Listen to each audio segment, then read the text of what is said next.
Hello guys, welcome back our channel Ammulu princess channel. Guys, ఇప్పుడైతే తమ్నేల్లో పెట్టిన ప్రకారం AP PG set 2024 చాలామందికి doubts ఉన్నాయి. రెగ్యులర్ సీట్స్ అంటే ఏంటి, సెల్ఫ్ ఫినాన్స్ సీట్స్ అంటే ఏంటి, పేమెంట్ సీట్స్ అంటే ఏంటి, సెల్ఫ్ సపోర్ట్ సీట్స్ అంటే ఏంటి అని చెప్పి చాలామందికి అయితే డౌట్ ఉంది. ఆ డౌట్స్ అన్ని నేను క్లారిఫై చేస్తాను. వీడియోని ఫస్ట్ నుంచి లాస్ట్ వరకు అయితే చూడండి, ఎక్కడ స్కిప్ చేయకండి దయచేసి. మీకు ఎప్పుడు ఒక క్లారిటీ వస్తుంది, ఓకేనా?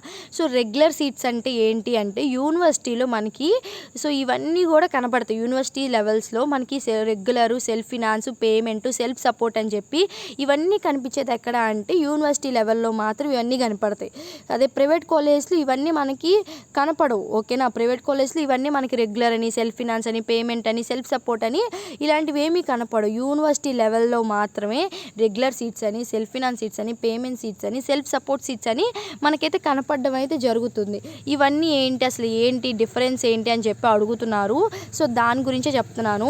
రెగ్యులర్ సీట్స్కి, సెల్ఫ్ ఫినాన్స్ సీట్స్కి ఇక్కడ ముందు దేనికి నేను స్కాలర్షిప్ వస్తుందో చెప్తాను, ఓకేనా? రెగ్యులర్ సీట్స్కి స్కాలర్షిప్ వస్తుంది, సెల్ఫ్ ఫినాన్స్ సీట్స్కి స్కాలర్షిప్ వస్తుంది, ఓకేనా? మిగతా పేమెంట్ సీట్స్ కానీ, సెల్ఫ్ సపోర్ట్ సీట్స్ కానీ స్కాలర్షిప్ అనేది ఎలిజిబుల్ కాదు, ఓకేనా? రెగ్యులర్ సీట్స్ అంటే ఏం లేదు, సెల్ఫ్ ఫినాన్స్ సీట్స్ అంటే ఏం లేదు. ఏంటి అంటే డిఫరెన్స్ అక్కడ. ఇప్పుడు మీరు ఎంకామ్ స్టూడెంట్స్ అనుకో, ఎంకామ్లో ఒక 60 సీట్లు ఉంటే ఒక 30 సీట్లని రెగ్యులర్కి ఇవ్వడం, ఒక 30 సీట్లని సెల్ఫ్ ఫినాన్స్ సీట్స్కి ఇవ్వడం, అలాగా కొన్ని సీట్స్ని పేమెంట్కి, కొన్ని సీట్స్ సెల్ఫ్ సపోర్ట్కి అలా ఇస్తారనమాట ఆ 60లో, ఓకేనా? ఆ 60 సీట్స్ లేదా 70 సీట్స్ ఉంటే ఈ 4 డివైడ్ చేస్తారు. ఒకవేళ 60 సీట్స్ ఉన్నాయనుకో, ఆ 60లో రెగ్యులర్ సీట్స్కి ఒక 20, సెల్ఫ్ ఫినాన్స్ సీట్స్కి ఒక 20, పేమెంట్ సీట్స్కి ఒక 20, సెల్ఫ్ సపోర్ట్ సీట్స్కి ఒక 20, అలాగే 60 సీట్స్ ఫిల్ చేస్తారనమాట. రెగ్యులర్ సీట్స్కి, సెల్ఫ్ ఫినాన్స్ సీట్స్కి ఏంటి అంటే స్కాలర్షిప్ వస్తుంది, కానీ రెగ్యులర్ సీట్ కొంచెం తక్కువ ఉన్న ర్యాంక్ వాళ్ళకి ఇస్తారు. అది సెల్ఫ్ ఫినాన్స్ సీట్ ఏంటంటే కొంచెం ఎక్కువ ర్యాంక్ ఉన్నా సరే ఇవ్వడం అయితే జరుగుతుంది. కానీ డిఫరెన్స్ ఏంటి అంటే అక్కడ వాళ్ళకి ఫీజు మాత్రమే డిఫరెన్స్ ఉంటుంది. ఇప్పుడు రెగ్యులర్ సీట్ వాడికి 10,000 ఉంటే సెల్ఫ్ ఫినాన్స్ సీట్ వాడికి 20,000 ఉంటుంది, లేదా 15,000 ఉంటుంది. ఒక 5,000 అనేది ఎక్స్ట్రా ఉండడం జరుగుతుంది. అంతకు మించి ఏమీ కూడా డిఫరెన్స్ అనేది లేదు, ఓకేనా? ఒక క్లారిటీ వచ్చింది అనుకుంటున్నా రెగ్యులర్ సీట్స్కి, సెల్ఫ్ ఫినాన్స్ సీట్స్కి. అలాగే పేమెంట్ సీట్స్కి, సెల్ఫ్ సపోర్ట్ సీట్స్కి డిఫరెన్స్ ఏంటి అని చెప్పి అడుగుతున్నారు. పేమెంట్ సీట్స్ అంటే ఏంటి అంటే మీకు ఒకవేళ యూనివర్సిటీ లెవెల్లో మీకు సీట్ వచ్చింది అంటే మీకు గవర్నమెంట్ నుంచి ఏ స్కాలర్షిప్ అనేది పేమెంట్ సీట్స్ కానీ, సెల్ఫ్ సపోర్ట్ సీట్స్ కానీ మీకు గవర్నమెంట్ నుంచి ఏ స్కాలర్షిప్ అనేది రాదు. మీకు మీ ఓన్ మనీ పెట్టి మీ ఫీజు కట్టుకోవాలి. ఎవ్రీథింగ్ మీరు మీ ఓన్ మనీ పెట్టాల్సి వస్తుంది అక్కడ, ఓకేనా? పేమెంట్ సీట్స్కి ఇప్పుడు మీరు ఎంకామ్ స్టూడెంట్ అయితే మీకు ఫీజు అనేది 40,000 ఉంటే మీ 40,000 అని మీరే పే చేసుకోవాలి. గవర్నమెంట్ నుంచి అయితే మీకు ఏ ఫీజు అనేది రాదు. అక్కడ అది ఫ్రీ సీట్, మీకు కౌన్సిలింగ్ ద్వారా సీట్ వచ్చింది ఫ్రీ సీట్గా, కానీ మీకు అక్కడ స్కాలర్షిప్ మాత్రం ఎలిజిబుల్ కాదు. ఎవరికైతే పేమెంట్ సీట్లో కానీ, సెల్ఫ్ సపోర్ట్లో కానీ వస్తే కానీ వాళ్ళకి స్కాలర్షిప్ రాదు.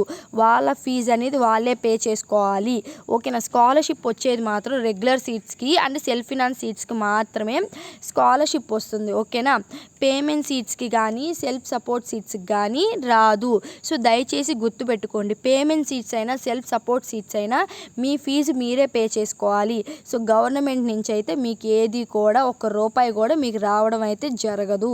అది గుర్తుపెట్టుకోండి. మీకు ఇంట్రెస్ట్ ఉంటేనే అప్పుడే మీరు payment seats, self support seats అయితే పెట్టుకోండి, ఓకేనా? లేదు అనుకుంటే regular seats, self finance seats మాత్రమే పెట్టుకోండి, ఓకే? ఒక క్లారిటీ వచ్చింది అనుకుంటున్నా. యూనివర్సిటీ లెవెల్స్లో మాత్రమే మీకు ఈ 4 కనబడతాయి. మిగతా ప్రైవేట్ కాలేజ్లో ఈ పాయింట్స్ అయితే కనపడవు. నార్మల్గా ప్రైవేట్ కాలేజ్ అని ఉంటుంది, ఓకేనా? ప్రైవేట్ కాలేజ్కి యాజ్ యూజువల్ ప్రైవేట్ కాలేజ్ కానీ, ప్రైవేట్ యూనివర్సిటీస్ కానీ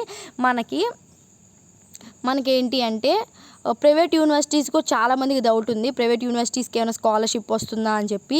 ప్రైవేట్ యూనివర్సిటీస్ కానీ, ప్రైవేట్ కాలేజ్కి కానీ స్కాలర్షిప్ రాదు. ఓన్లీ గవర్నమెంట్ యూనివర్సిటీస్కి మాత్రమే వస్తుంది. గవర్నమెంట్ యూనివర్సిటీస్కి, గవర్నమెంట్ కాలేజ్కి మాత్రమే వస్తుంది. వాటిలో కూడా రెగ్యులర్ సీట్స్కి, సెల్ఫ్ ఫినాన్స్ సీట్స్కి మాత్రమే స్కాలర్షిప్ ఎలిజిబుల్. పేమెంట్ సీట్స్కి కానీ, సెల్ఫ్ సపోర్ట్ సీట్స్కి కానీ స్కాలర్షిప్ ఎలిజిబుల్ కాదు, ఓకేనా? మీకు క్లియర్గా అర్థమైంది అనుకుంటున్నా. వీడియో కానీ అర్థమైతే లైక్ చేయండి, షేర్ చేయండి, సబ్స్క్రైబ్ చేయండి, ఓకేనా? Thank you for watching. Signing off Ammulu princess.